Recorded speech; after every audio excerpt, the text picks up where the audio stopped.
24 minutes to 8 o'clock. Isaac Njuguna, who is the CEO of Zimele Asset Management, is in the studio with us this morning, and we're talking about essentially what you can do with your money. Jesse? Well, I was looking for keywords, and I'll come in as a, how should I put it, Gen Z enthusiast. Someone who's just joining the job market, might not have too much money to invest. And you mentioned there are low entry requirements. As little as 100 Kenya shillings, you can get going. That's very important. Enhanced returns, you said the percentage of interest is. Does it vary? If I decide to invest using Zimele and someone else goes with an insurance company, say Britam, does the interest rate vary? So I should make an informed point of view. I should make an informed decision when picking which particular asset management company to go with. Kindly tell us that. Equally, is it ideal for long or short-term investments when you're talking about unit trust? Because we're dealing with a generation that wants, how do I put it, instant gratification. They might look to invest and get money as fast as possible. So is this a long-term or short-term investment? And equally, I'll have to poke holes into the credibility of government paying back. There are those who might look as, this is similar to government not repaying pending bills. You can, you might be looking at a, pyramid scheme or something. So for those who are of little faith, how do you give them an assurance that despite the poor repayment record by government in other sectors, when you come to unit trust and invest in perhaps bonds or treasury bills, you are assured of your return? Yes. Okay, thank you for those questions. Number one, I would like to inform you that a very interesting dynamic so far. The Gen Zs are actually majority of our members. Interesting. We serve a whole spectrum of individuals, from students all the way to people in retirement. So we see ourselves as, being involved in this whole spectrum. But coming back to your question, one choice of unit trust, one, of course, is entry level. So like I mentioned, Zimele is at 100 bob. And technically, we can even drop you to 20 bob or whatever your wallet can afford. Now, others will vary. There are some who will tell you minimum is 10,000 shillings. Others will even tell you their minimum is 1 million shillings. So I guess it depends with how much you feel you can set aside given that minimum. Now, as far as the returns are concerned, first thing, of course, is that these instruments that we invest in, treasury bills and treasury bonds, the interest will always vary from time to time based on the government borrowing requirements. Okay. So currently, we're in a high interest rate environment. When you talk about interest rates in the range of 16%, going all the way to 18%, that's not a normal environment. And this has been playing out not just in Kenya, but globally. And we can even trace its roots to America. So whatever happens in America has bearings here. So America raised its rates to try and control the inflation, and that worked its way all the way here. Okay. So rates here also went up. But generally, it's not usually the norm. So in most cases, like if you go back about 2 or 3 years, these same T-bills, treasury bonds that you're talking about and treasury bills were below 10%. And because of that, lending rates also on banks and so forth were also lower than where they are. Okay. So they all have a bearing. But from time to time, they'll normally go up and they'll go down. So that will come to you. So depending on what we get in the market, that is essentially what we will pay you. Now, but then again, you are not likely to see a very, very big difference from one provider to another. Why is that? Because we are all going to the same source. So if we're all going to the same source, we are buying the same bills this week, we are buying the same treasury bonds and so on, then it is not likely that anybody can tell you that they have a considerable advantage over the other. So for instance, if I tell you that, say, we're able to give you, say, 14% after everything has been deducted. Now, when somebody comes and tells you they're able to give you 20%, and you know for sure that there's no instrument in the market currently that can give you 20%, then you know there's something going on. And usually in such cases, risk comes in. So the higher the return that is being quoted, outside what would be considered to be the average, just know that you're also embracing a higher level of risk. And what risk means is that it increases then your likelihood of getting into situations that you probably want to avoid. Now, as far as government stability is concerned on these instruments, I would like to assure you that treasury bills and treasury bonds are totally different from pending bills. These are not obligations that the government pays when they feel like, because that's the unfortunate bit with the, money is owed to suppliers. The government will take money, will, contract you, and then when it comes to payment, they tell you, okay, wait, we have so many things we are trying to sort out. Give us time because we so and so paid us, or rather, so and so built this road like 5 years ago, and we are still trying to sort them out. And I think right now the figure is trending to over 800 billion shillings. Okay, but for treasury bills and treasury bonds, these ones are safeguarded by law. Government is required to pay. So come rain, come shine, they must pay that debt. So if they don't, there are serious obligations here, or there are serious ramifications, because by and large, the entire financial services industry is built on these instruments of lending to the government, so to speak. Essentially, you're saying it's built on trust. It is built on trust. Yes. So if the government reneges on payment of treasury bills and treasury bonds, I can assure you, by the time the government is totally defaulting on those, you don't have an economy. You do not have an economy. Yeah. And in cases where that has happened, or rather, let me just put it differently, in the case where you have a functioning democratic state, it is not likely to have a default on domestic debt. And has it ever happened? Let me make that qualification. Okay. There are two categories of government debt. There's domestic debt and there's external debt or foreign debt. Yes. Now, domestic debt is actually like a merry-go-round. Government issues new debt to pay old debt. So that one, you can rest assured, chances of defaulting are close to zero. Okay. Why? Because also the government is issuing in its own currency. It is the one that creates the currency, and it is the one that is borrowing, and it is the one that has the power to tax. So for it to go bust to the point where it is unable to pay the same debt that it is creating, it's a very, very unlikely situation. Okay. Problems always check in on the external debt. Now, the external debt arises, of course, where the government feels, after looking at its numbers and still trying to plug in that budget deficit, decides to go offshore to borrow in dollars, to borrow in euros, to borrow in other currencies. You remember the euro bonds, That's how the external debt comes in. But the external debt can take different forms. The government can choose to go to private lenders, which is where the Eurobond was coming in. Now, the danger in that is that you're borrowing at commercial terms. You're borrowing at very expensive terms. The government can also choose to borrow from other sources, like other countries, or what are called multilateral institutions, like, for instance, the IMF and the World Bank. And incidentally, those are the largest holders of our external debt. So the external debt component is where the risk comes in. How does the risk comes in? Exchange rates. So if there's a problem with the exchange rate, as we saw recently, it might come to a point where the government feels this external debt is becoming a problem. Yeah, and they might have to look for ways of rearranging that debt so that they can continue paying. Kenya has been lucky in that effect because Kenya is a very, very strong economy in the region and in Africa in general. Unfortunately, other countries, as you're aware, have not fared very well within Africa, sub-Saharan Africa, and have actually defaulted on their external debt obligations. So coming back to you, as long as the dynamics are the way they are, you can rest assured that whatever money you put into a unit trust and that money is invested in treasury bills and bonds, the risk of default is very low. So briefly, long-term or short-term investments, is it ideal? It can be for both. It can be for both. No. So whatever goal you have, we would really like to look at it from the personal finance perspective. You have these goals. I want to buy a new phone. I want to buy a new car. I want to plan for my wedding. I want to go for that holiday. I want to buy a plot so that I can build a house. I want to start planning for my retirement. I want to put my kids through high school or university. You can use a unit trust to get you there. The only thing you need is to free up money on a regular basis to be able to do so. And that's where the budget comes in. Because sometimes people say, no, I don't have money. Where do I get money to save in this tough economy? Reality is, times have never been easy. For as long as man has been around, the situation on money is always tight. So if you don't arrange your affairs through a budget, look at where expenses are going. Look at your income, and then look at the difference. If you have a surplus, you're okay. Take that money, save and invest it, and see how you can achieve your goals. If you're running into a deficit, go back to your expenses. Analyze them. Where are you going wrong? Because there are two things, wants and needs.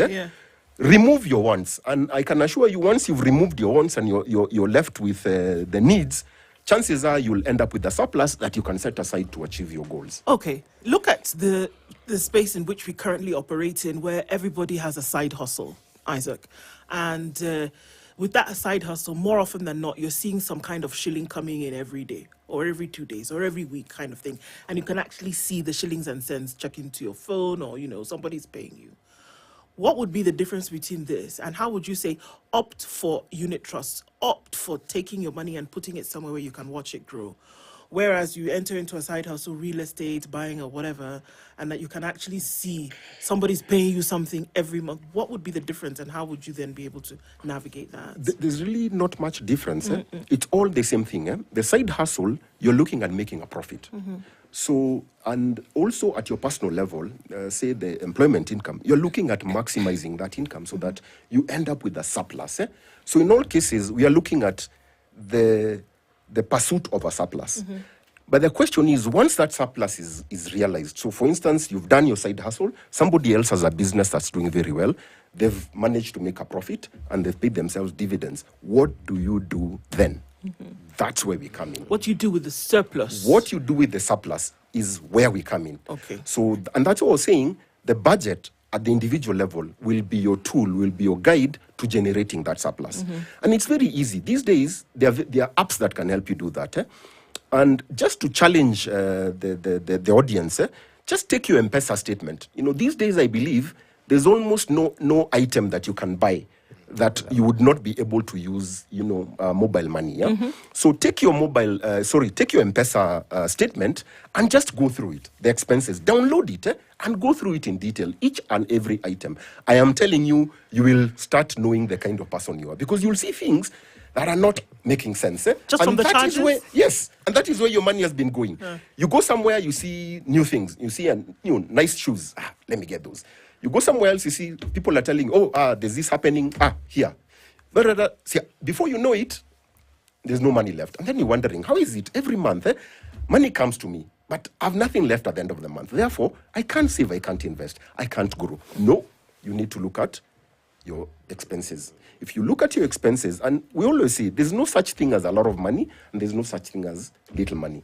You might find somebody with a very, very modest income getting ahead by far than somebody with a number with very many digits after it. Money management is the key, and the budget is a starting point. That's what we always insist. Go through your expenses, go through them with a tooth comb. Are you living within your means? That's a principal guide. Try and live within your means. And living within your means also has another connotation. Please try and stop impressing people.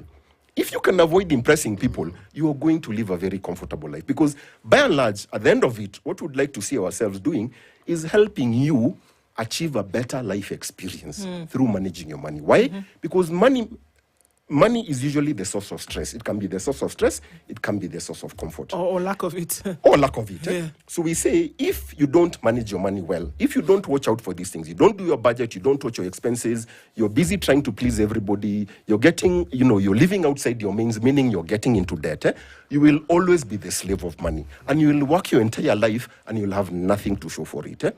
So manage your money. Manage your money using a budget. Manage your money living within your means. Try as much as possible to keep your ego in check. Don't try and impress others. It doesn't get you anywhere. And of course, try as much as possible, whatever surplus you generate, save and invest that money in the right places. And also, make sure your money is protected against inflation. Okay. What is inflation? Inflation is an enemy of money. If your money is lying idle, if your money is not growing at an appropriate rate, higher than inflation, inflation comes and takes it out. Okay, again, I'm going to ask you to break it down, because if you have some extra cash, and you want to put it under your mattress like CT, essentially saying that this boogeyman called inflation could come and take it away. How exactly does this work? Because again, it's one of those words, it's like unit trust. When we hear inflation and we're like, okay, so what is this thing? And they tell us it's 7% or it's 4% or in some countries it's 46%. What does it mean? And how then does it affect money that you put under your mattress, essentially? In simple terms, inflation is actually an affliction of money. Money is like an organism, if you have to think about it that way, and it therefore is prone to this infection called inflation. And the only way, now, what does inflation do? Or simply, what is inflation? Inflation simply means an increase in the general level of prices of goods and services. So, for instance, today, you go to the shop, and that's how you know inflation. As you said, it sounds very abstract. Wow, what is it? Currently, we are saying inflation is what? 4.4%. What does that even mean? It might not mean a lot. You will not see it at all. But believe me, you are going to feel it. How do you feel it? Have you ever gone to the supermarket or to your retail shop and done your shopping? The usual shopping you do. Yeah. You haven't added a single item. And then you realize, wait a minute, where has all that money disappeared to? Yeah? There's a time you could say 1,000 shillings could fill a trolley. Yeah. Couple of years ago, isn't it? Now, these days, if you walked in with a 1,000 bob, I can assure you, You don't even even- that you don't basket, even need a carrier bag. even that basket, you need may it. you Hold may it in probably one carry a hand. few things in your hands, isn't it? So that's inflation for you, yeah? Yeah. That's how inflation manifests for you. So how do you protect yourself against inflation? Make sure at all times your money is working. Money doesn't like being idle. Money has to grow at a rate that is higher than inflation.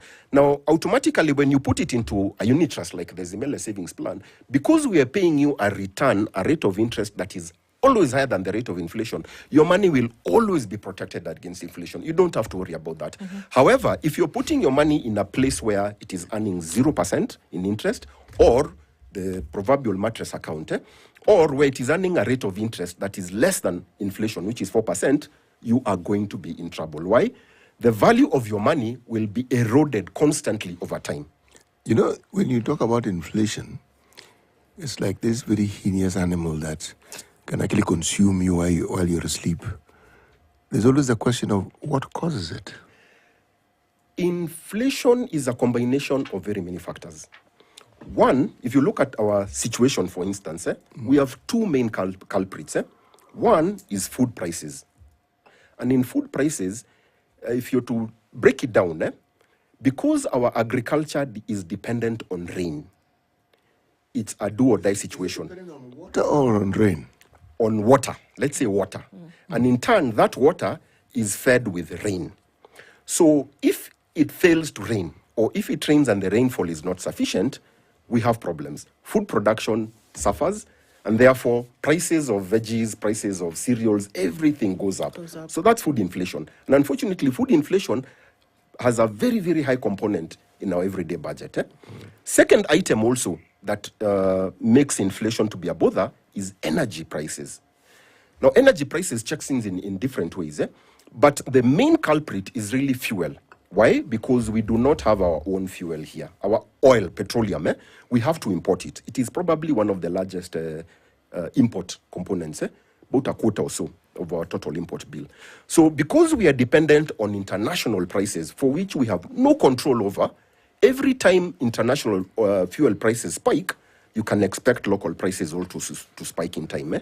And that causes prices to go up. Why? Because it captures everything, transport, production, everything. So again, feeds into the inflation cycle, causing again these prices of goods and services to go up. So those are the two notorious sources of inflation: food, which is really weather driven, and energy.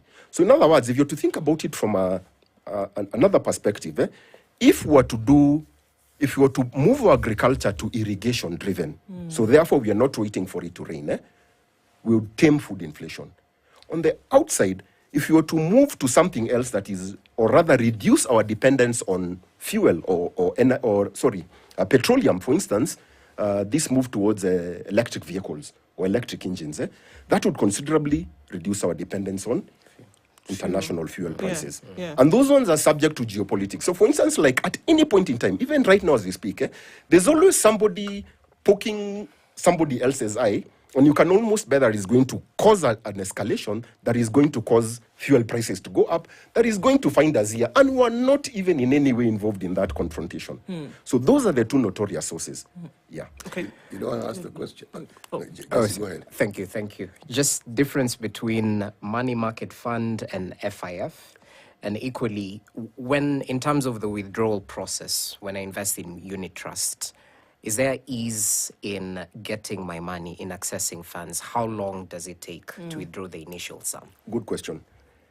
Money market fund. Now, money market fund, by regulation, because again, we are regulated, A money market fund is only allowed to invest in investments with a maturity of less than a year and a half. So 18 months. So that's a restriction. They cannot invest in anything or in any money interest-bearing securities that have a maturity of longer than a year and a half. So means they are restricted to treasury bills. There's also what is called commercial paper and so forth. But it has to have a maturity of 18 months or below, a year and a half. Fixed income funds, on the other side, do not have a restriction in terms of what they can invest in on these instruments. So they can invest in both short-term, that's treasury bills, and they can also go long-term, treasury bonds. So which means, if you're to look at that setup, you'd actually expect, in a normal situation, fixed income funds to give you a higher return than money market funds consistently over time. Because generally, assuming these rates stabilize, they come down from where they are, or things normalize, short-term rates will always be lower than long-term rates. So if this money market fund is restricted to investing in short-term rates, it cannot have higher rates than this fixed income fund, which is allowed to invest for as long a duration as is available in the market. Okay. Yeah. When do I get my money? With Zimele, same day. Oh, same day. If you need your money, we can either pay you using M-Pesa, or we can transfer the money to your bank through a transfer. Do you lose anything though? No. We don't charge anything on withdrawal. The same way you give us your money is the same way we'll give you back your money. And we want to do that in a convenient manner as possible. So how do you make your money? We charge a fee. Yeah, so we're allowed to collect a fee, which is called a management fee. And that's 2% of the overall pool that we're investing. Yeah. It's very good, isn't it? Yeah. So, and here's the benefit of that. Even if interest rates were to go up to 100%, we are not allowed to increase our charge of 2%. It is fixed. Okay. Yeah. Sorry, so it's 2% of what you're putting in that you charge, or just 2% of the return, if you to Okay. think about it. Okay. Yeah. Yeah. So, for instance, if the bond is giving you 18%, we knock off our 2%, we give you your 16%. 16%. Yeah. All right. Yeah. So where we're coming from here is just looking at that there are options. And I just want to go back to that issue that you talked about, whether it's your 20 shillings or your 50 shillings or your 100 shillings. Is there room for everybody? That I may not necessarily have extra, but I might have, like you said, I sell tomatoes and I have the hustle every day and I make a profit of 150 shillings every day. I can still take that 150 shillings, use the surplus that I get to grow that money even further. Just the last explainer on that. At Zimele, we see that every day. We have a group of people, the so-called, informal sector. Yeah, they get their money on a daily basis. So the person and the business are more or less the same. So boda rider, your mama mboga, somebody has a kiosk, somebody is running a stall in town and so forth. So as they get this money, instead of keeping that money in their mobile wallet, which is very, very risky, because you'll always find something to do with it, they always put it aside. And the good thing about that is they know the money is growing. Yes. So they only access it when they need it. Okay. So it actually also helps them to manage their cash requirements. So it is very, very doable. And it works. Yeah, and it works. It is working. Fantastic. Yes. An enlightening conversation this morning of what you can actually do with little, what you can do with much to actually weather these times that we are in and to actually see things grow. Isaac Njuguna, the CEO of Zimele Asset Management, has been our guest this hour. Thank you for that insightful conversation and looking forward to such in the future. Asante Sana, we're getting into a relations conversation next, not the one you think. Good morning. It's 8 o'clock.